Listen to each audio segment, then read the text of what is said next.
says that you're the traitor again.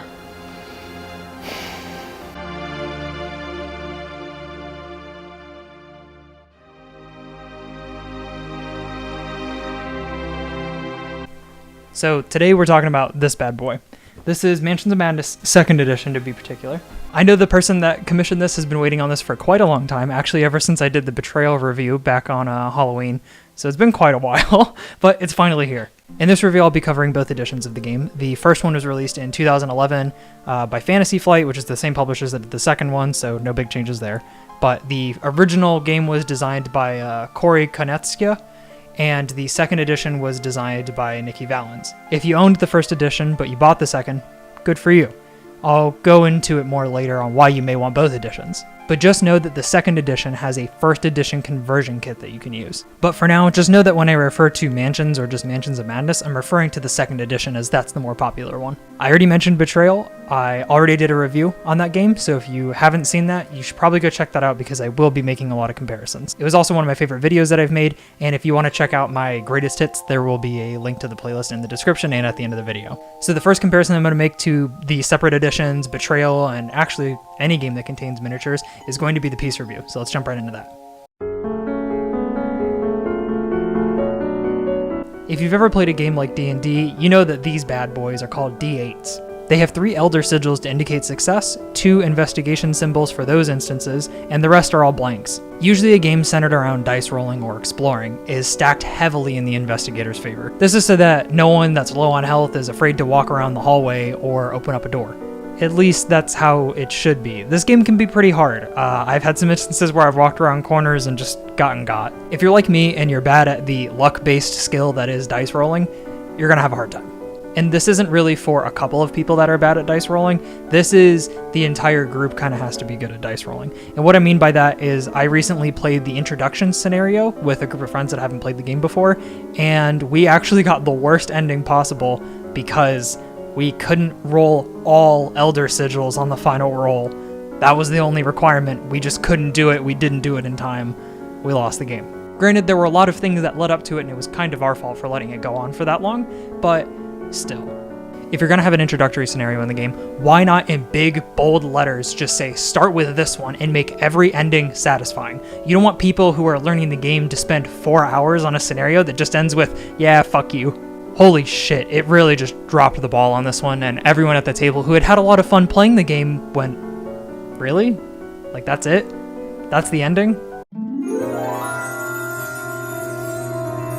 Okay, the section of the video where I complain about dice rolling is over, and now we're going to talk about the real reason you clicked on the video, the miniatures. This is what the game is known for. Each monster, each investigator, all have their own very well-made miniatures. The only thing that doesn't have a miniature in the game are the NPCs. And, I mean, fuck them, right? They're NPCs, they don't need miniatures. And if you think that NPCs need miniatures, then I got news for you, buddy. You're an NPC. Do you guys remember what Betrayal had? Oh yeah, that's right. It was 1 miniature per 2 characters. Yeah, that's right. They were 2 characters printed on the same piece of cardboard, and whichever side you were playing on meant you had to pick that miniature, and that miniature may only associate with one side and not the other. And the enemies had tokens with the names of the enemies on them. Come on, like really? You couldn't even make like a generic monster? Bullshit. The minis are not good because they are impressive. They're good because they're distinguished. They're very distinct. If someone says, hey, you gotta pull out a cultist, I go, boom, bam, I got 5 of them right here. What do you want me to do with them?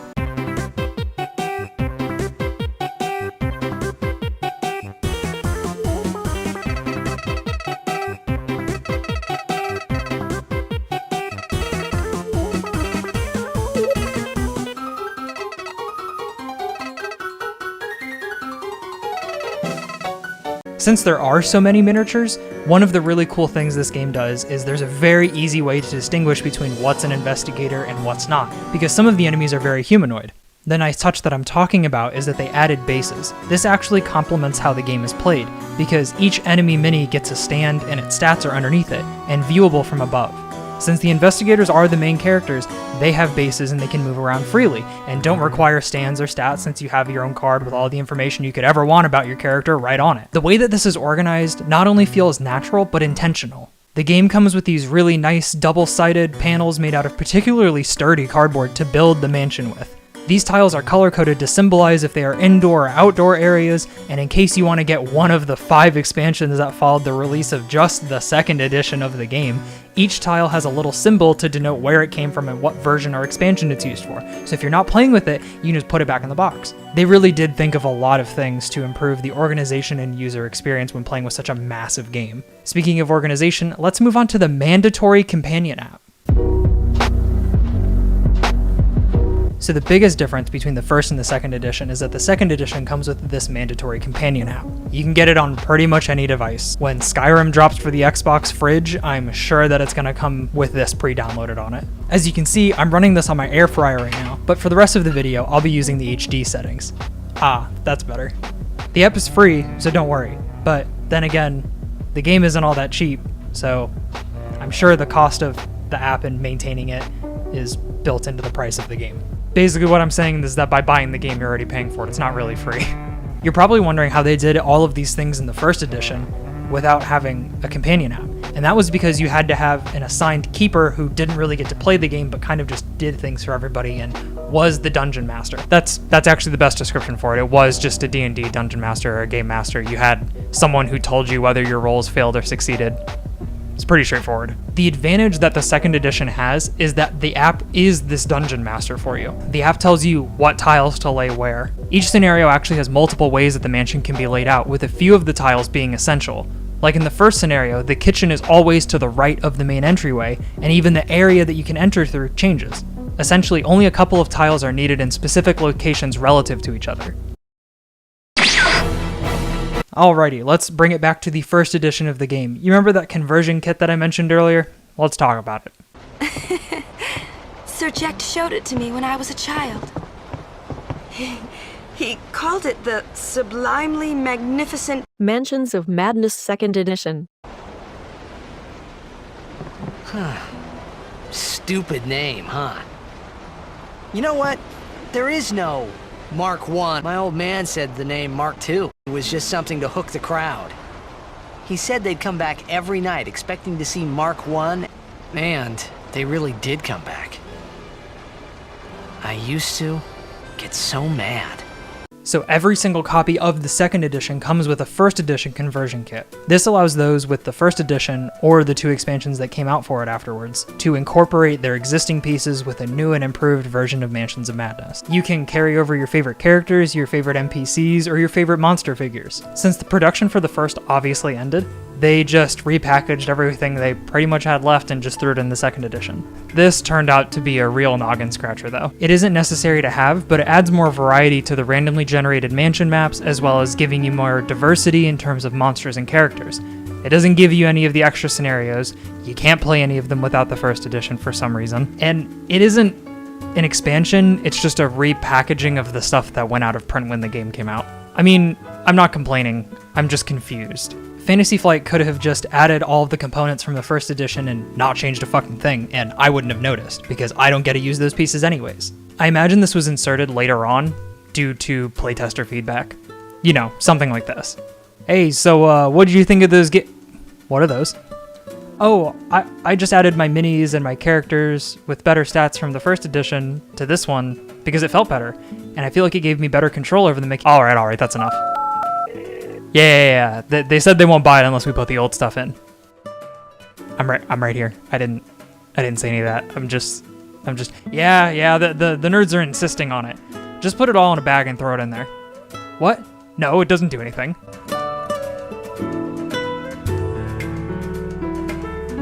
To avoid spoilers, I'll just be talking about the overall mechanics, and if I give any details, it'll just be from the 1st scenario. The game starts with the investigators being given some prompt, or reason to enter the mansion. Like I mentioned before, the app procedurally generates the layout of the mansion every time, so even if you replay a scenario, the map, and maybe even some of the enemies are different. Like in the 1st scenario, you run in and there's and then the northern coast of Africa, and I bet not a single one of you is surprised. Now you're probably saying to yourself, what were they thinking? They were thinking. You just aren't smart enough to understand. Investigators get 2 actions and 2 movements per turn. You can even use one of your actions to call other players within your line of sight towards you. Personally, I think this is a great design choice. One of the biggest problems with other cooperative games like Pandemic is that if you don't have the right operators, you can't do shit. You are waiting so many turns for someone to get the right cards and get them over to you, or walk halfway across the planet to do one thing, or else you lose. And if you're in the wrong spot at the wrong time, you can lose in a situation that is completely avoidable had you just had the correct operators. I have lost so many games of Pandemic just by not having the correct operator, even in play. That is just one issue that a lot of cooperative games have that's not a rip on Pandemic, although it kind of is.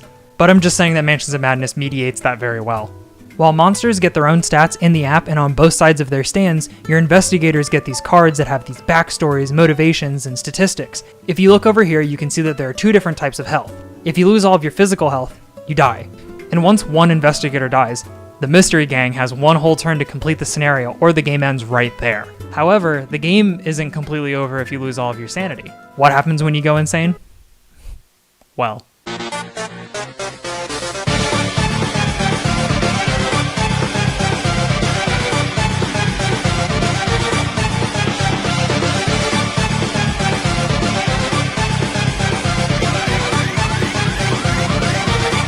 And that is the only fact I will defend in this video. Okay, the next section is me talking about a lot of the expansions that came out for both the first and the second edition. Like I mentioned earlier, the first edition had 2 expansions that came with it, and those were Forbidden Alchemy and Call of the Wild. Both expansions were made by the original designer of the game, and added 3 and 5 scenarios respectively, as well as new characters, NPCs, monsters, cards, tokens, play tiles, you name it. Unfortunately, the name Forbidden Alchemy is all I can say about the first expansion without spoiling anything. Call of the Wild, however, is a very different story. This was honestly revolutionary for Mansions of Madness, and I think the reason why we got a second edition. The goal of this expansion, which I will say succeeded wildly, was to make the gameplay less linear. The game incentivized having players spread out throughout the mansion. Not only that, but each of the scenarios drove the investigators outside of the mansion and into the streets of Arkham. This gave the DMs of the first edition a lot more control to interpret what was going on. The funny thing is, this expansion actually also included puzzles and stuff for the Keeper to solve. Instead of just having one person be the dungeon daddy the entire time, all players, no matter which side of the screen you were on, got to experience the cosmic horror of every Eldritch, Arkham, and Lovecraftian thing that the game had to throw at you. This type of gameplay is a response to the people who owned the game who were tired of being Keeper all the time. The second edition and the app focused on minimizing the amount of item control and whether or not you succeeded stuff, and adding flavor text to things for you. No more checking the rulebook for what specific roles interact with specific things. No more placing tiles in like the wrong spots. Or, you know, DMs purposely leading their group of friends to their deaths just out of spite. This expansion in the second edition truly made it become a cooperative Eldritch horror mystery solving explanation game. Oh yeah, and I might as well mention right now, there were 6 print-on-demand scenarios that were available for purchase. It didn't require any new pieces or anything like that. You'll see the names of the scenarios on the screen right now, because I don't want to just read off a list of spooky titles and accidentally summon or chant some incantation that causes an alien to spawn right behind me or something. The second edition of Mansions of Madness was released in August of 2016. Like I've said, the main difference is that the Keeper was replaced with a companion app. There have been 4 expansions to the game since then, with my personal favorite being the Sanctum of Twilight. All I can say about the Sanctum of Twilight is that it's a cool kids club, and frankly, you're not in it. That and the scenarios build off of each other in a really cool way. The first scenario draws you in and catches you right away by having all of the investigators getting kidnapped for once and brought into the basement of the mansion. And where that scenario ends, the next one just picks right up. I'm not sure if this is the only expansion that does this because I haven't played all of them, to be honest with you, but god damn is it cool. This is something I want to do more in my videos, and I did it with Wingspan, and I don't think I've really done it since. And I'm going to give a list of complaints, and I'm going to give a list of strengths. The first complaint I have is min-maxing your stats, and that actually leads back to earlier that I talked about that if you're bad at dice rolling, you are really going to be keeping an eye on which investigator you want to pick. You need to make sure you either have high health in case you roll poorly against an enemy, or high sanity in case you open a door and, I don't know, Garfield flies out at you. If you want good stats, and the definition of good stats actually varies between scenario to scenario, which I think is really strong. Actually, that's a strength, just a little in there with the complaint. It's rough. You know, it can be really hard sometimes to actually kill an enemy because it's standing right in front of you with 10 health, but if you succeed your throw, you do 2 damage. Meanwhile, somebody who happened to pick up a spell along the way or started with a melee weapon can deal much more damage than you can, much more consistently. The second complaint I have is quarterbacking. This is a thing that happens in all cooperative games. The one that happens probably the least in is Spirit Island, which I haven't done a review on yet. Probably also the hardest game that I fucking own. And if you don't know what quarterbacking is, if you've played Pandemic, you definitely know what quarterbacking is. In cooperative board games, someone is constantly telling everybody else where to go, what to do, what things you need to roll, what cards you need to hand off, what items you need to drop. It happens all the time in a bunch of different cooperative games. Mansions of Madness is no different. Sadly, especially endgame when the objectives are pretty clear on what you need to do, there's a lot of people thinking out loud and one person who's just louder than everybody else. Number 3 is that minis don't really fit into the stand all the time. And what I mean by that is that even though I have some of these painted, I thought it was just me because I painted over the little plastic bit and that added just enough of a thickness that it doesn't fit in there. Horseshit. I have unpainted miniatures that just don't snap into the stands at all. They're constantly falling over and I just forget about them. With the app having the monsters right there and it moving them for me on the screen, why would I try every single time I need to move the monster doing that? That's stupid. That's honestly stupid. Just make them fit. It's not that hard. Complaint number 4 is that there are bad endings. And I don't mean bad endings like everybody dies or the mansion blows up or there's some like weird Until Dawn or Resident Evil 7 ending or anything like that. I mean, I'm talking about the scenario specifically that I talked about earlier where everyone just went, really? Like, why would you drop the ball on some of these things where you just don't explain it? It's not some cosmic horror like, oh, the thing that you were fighting returned to the void or the ritual has ended. It's like, oh, you interrupted this thing at the wrong time and the cops aren't going to believe you if you go and tell them about what happened here. Like, who fucking cares? My last complaint is about the storage. This box is gigantic and with the insert, it can be very difficult to fit everything back into the box. One time I felt like I really just needed to get the air out of the box and I had it on correctly and I pushed it down so hard, I ripped the corner. Just a bonus complaint that kind of goes with this last one in terms of piece management, but there are no inserts for any of the miniatures. There's just a plastic bag that you have to rip open and shut. They didn't even include like resealable bags or a Ziploc bag. I had to go get my own bags and stuff for this. I just see this as a huge oversight. All the other games that have or rely on minis like that or impressive stuff all have their own separate containers. If you look at games like Blood Rage or Rising Sun, they are in these plastic trays that are fit to the molds, and they go inside boxes that go inside your box. That's how they're protected, that's how they're meant to be stored, that's how you keep paint from chipping, that's how you keep things from interacting with all the other pieces and getting paint everywhere. Even if they are dry, you have stuff chip, it's annoying as fuck. A resealable bag was really the bare minimum, and they didn't even do that.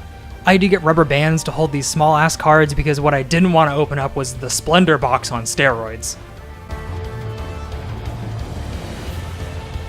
Now it's time we talk about the strengths. These are the good things about the game. So, complaining's done, I think. We're going to talk about the good parts. The first and I think main strength of this game, the main concept is that it's extremely interactive. And I know it's a board game, so it's entirely interactive, but it's in a different way that I've seen no other board game accomplish. The second strength is that time really does fly. I know I mentioned earlier that some of the scenarios can take 4 hours, but if you're just playing with a couple people, not only does it probably not take 4 hours, but you're going to have a lot of fun doing it that you're not going to care. Just like meet up on a Saturday, you can play through the entire Sanctum of Twilight if you just gun right through it. You just spend a whole day with your friends and get the whole thing done. My third strength is obviously the impressive components. The miniatures are nothing to scoff at, that's for sure. The cardboard pieces are also really nice. They're nothing like some other games where you have tiles or where you're having to build environments or anything like that. It's a lot nicer. And like I mentioned earlier, the organization with the cardboard pieces is honestly unmatched. Number 4 is that the narrative is compelling. And I don't mean compelling like all Eldritch or Lovecraftian horror is. This isn't like the board games Arkham Horror or Eldritch Horror. It's better than that. It really is. A game like Mythos Tales may beat it out in narrative because that game is exclusively narrative. There are really no pieces to the game, but this game just kind of has it all and it does a really good job with everything that it is.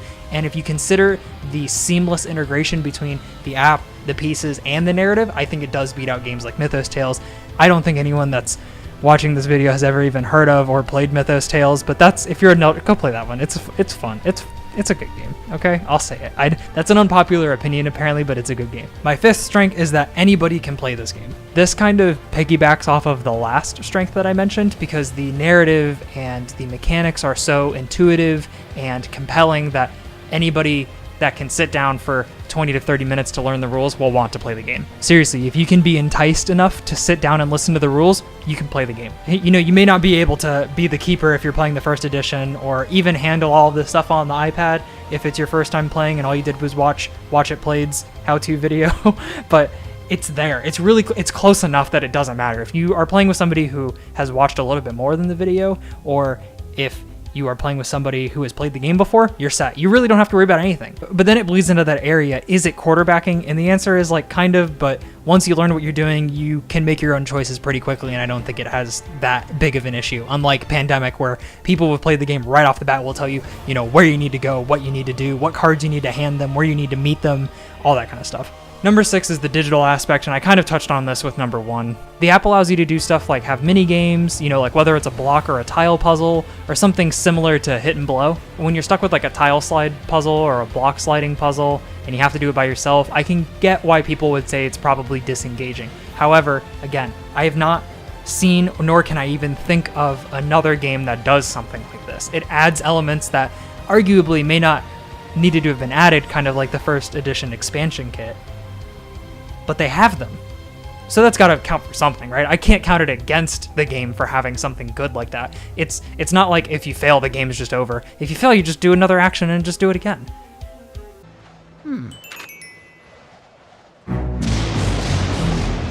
So I talked about a lot of the complaints, I talked about a lot of the strengths, and now I'm going to give some final thoughts on the game. Both the first and the second edition are great. I know a lot of D&D dungeon masters that prefer the first edition because they have more control on what they're able to do. But if you're kind of new to that kind of stuff, this is a great entryway into playing D&D.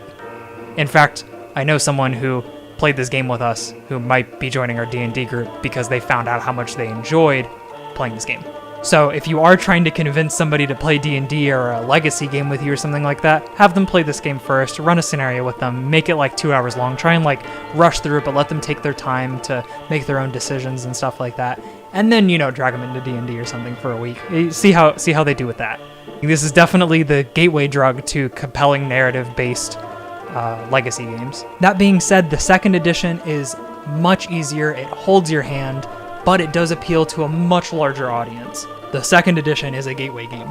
The first edition is not. The second edition is also much more refined. It has pretty much everything the first edition has, and then some. I would say for most people that watch this channel and that I know watch these videos, this is a direct upgrade from the first edition. But I don't want you to watch this video, immediately click off of it, go and tell your friends, first off, how awesome this video is, haha, and then tell them that the second edition of Mansions of Madness is better in every single way compared to the first one, because it's not true.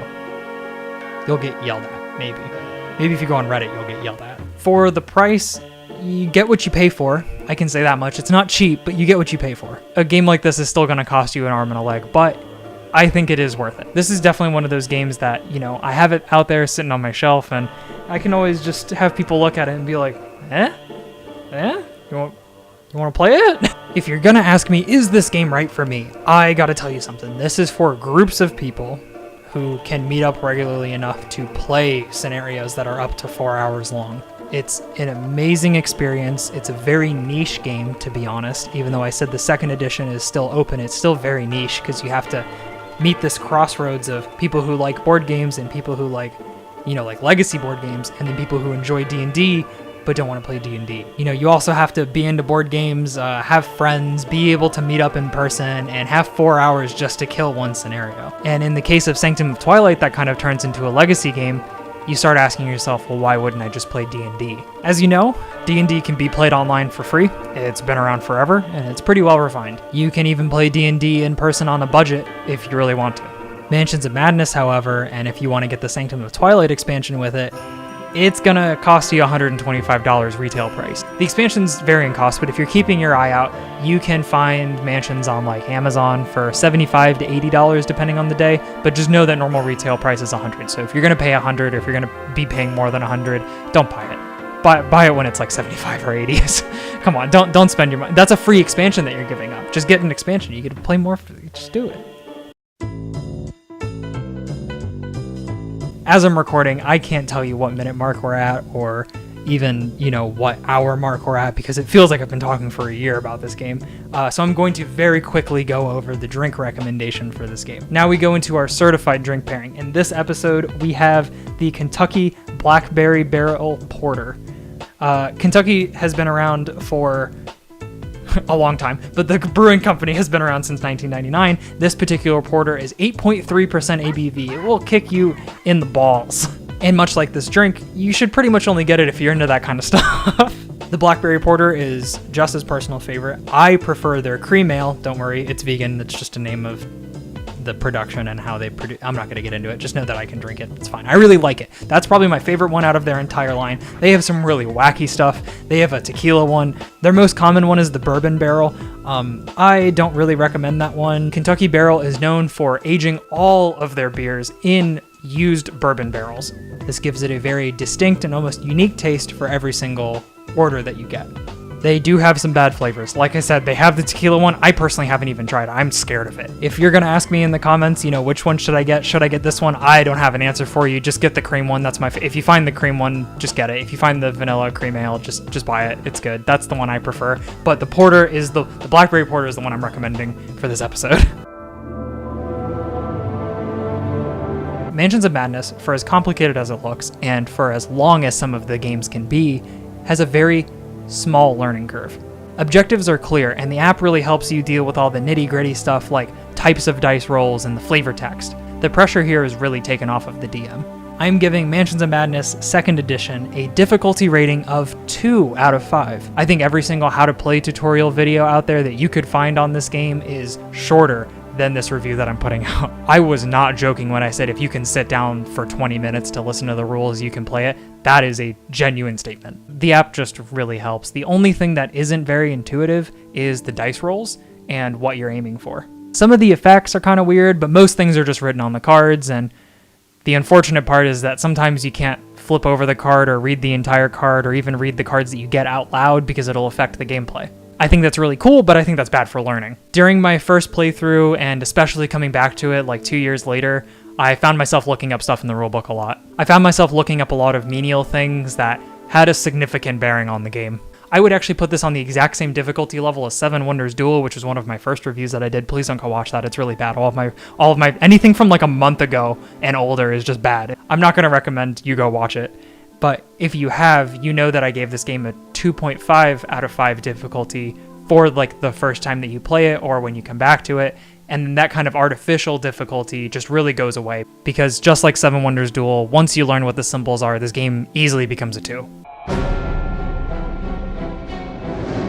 I'm giving Mansions of Madness 2nd Edition an overall rating of a 7.5 out of 10. I really wanted to give this an 8. I had a lot of problems ranking this game. I just couldn't compare it to the games that I've given 8s and above to. I can't emphasize how interesting of a place, because to compare it to games that I have given the same exact score, I gave Sagrada a 7.5. I gave Viticulture and Scythe an 8.5 out of 10.